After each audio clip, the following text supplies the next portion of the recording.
أعوذ بالله من الشيطان الرجيم بسم الله الرحمن الرحيم Assalamu alaikum wa rahmatullahi wa barakatuh. Namrood and the people of the ditch. This is the story of the people of the ditch, which was narrated by Muslim 3005 from the Hadith of Suhaib, may Allah be pleased with him, which says that the Messenger of Allah, Muhammad, peace and blessings of Allah be upon him, said, among those who came before you, there lived a king who had a court, sorcerer.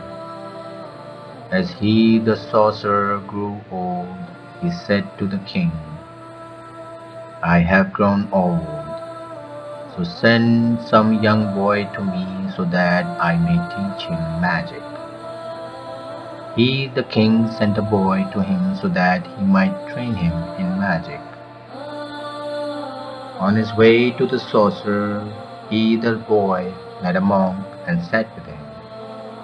He, the boy, listened to the monk's talk and was impressed by it. So whenever he went to the sorcerer, he would pass by the monk and sit with him. And when he came to the sorcerer, he, the sorcerer, beat him. He complained about it to the monk, and he said to him, when you feel afraid of the sorcerer, say, my family made me late. And when you feel afraid of your family, say, the sorcerer made me late. It so happened that there came a huge beast of prey, and it blocked the way of people. He, the young boy, said, I shall find out today whether the sorcerer or the monk is superior. He picked up a stone and said, O Allah, if the affairs of the monk are dearer to you than the affairs of the sorcerer, bring death to this animal so that the people will be able to move freely. He threw that stone at it and killed it, and the people were able to pass freely. He, the boy, then came to that monk and told him what had happened. The monk said, my son, today you are better than me. Your affairs have reached a stage where I think that you will be soon put to the test.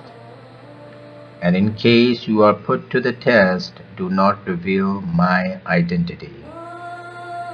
The young man began to heal the blind and those suffering from leprosy, and he began to cure people of all kinds of illness. When a companion of the king, who had become blind, heard about him, he came to him with numerous gifts and said, if you heal me, all these things will be yours. He said, I myself do not heal anyone. It is Allah who heals.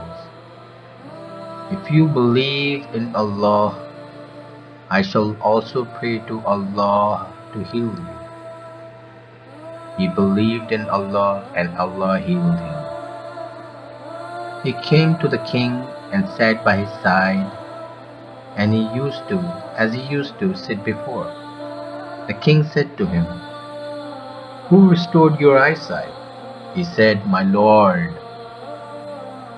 He asked, do you have any lord other than me? He said, my lord and your lord is Allah. So he, the king, took hold of him and tortured him until he revealed the identity of the boy. The boy was then summoned, and the king said to him, O boy, it has been conveyed to me that you have become so proficient in your magic that you heal the blind and those suffering from leprosy, and you do such and such things. Thereupon he said, I do not heal anyone. It is Allah who heals. He, the king, took hold of him and began to torture him. So he revealed the identity of the monk. The monk was summoned, and it was said to him, "Turn back from your religion." But he refused to do so.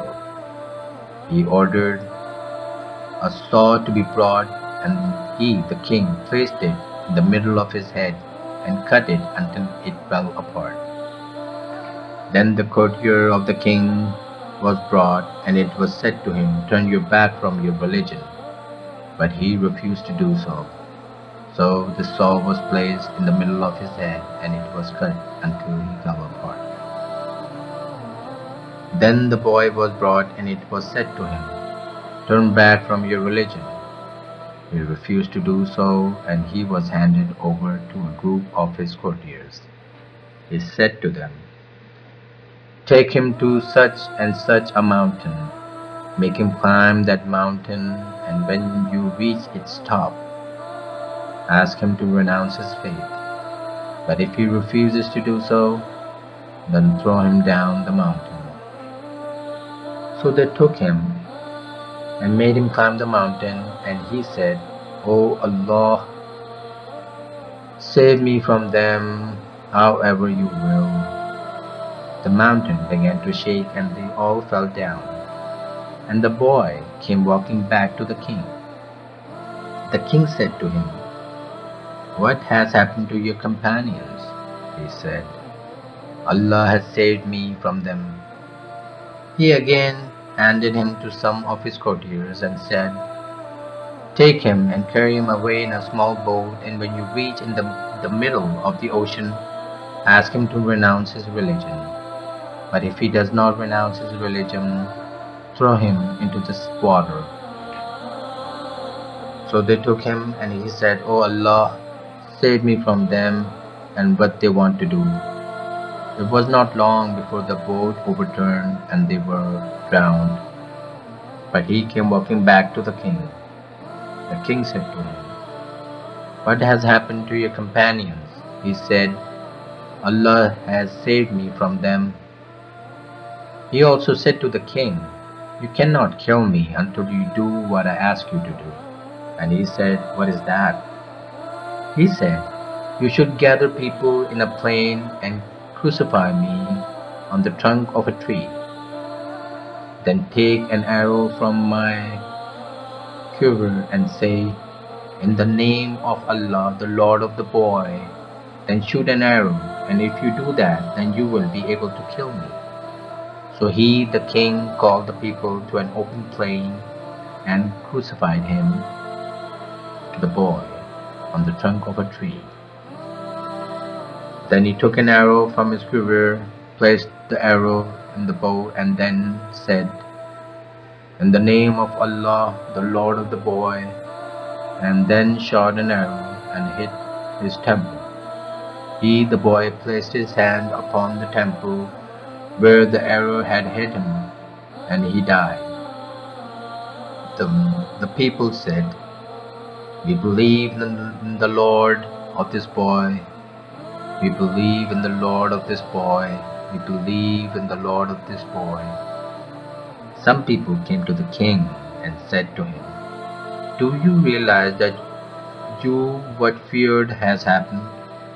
All the people now believe in the Lord of the boy." He, the king, commanded ditches to be dug at the entry points of the road. When these ditches were dug and fires were lit in them, it was said to the people, He who does not turn back from the boy's religion will be thrown in the fire, or they will be told to jump in it."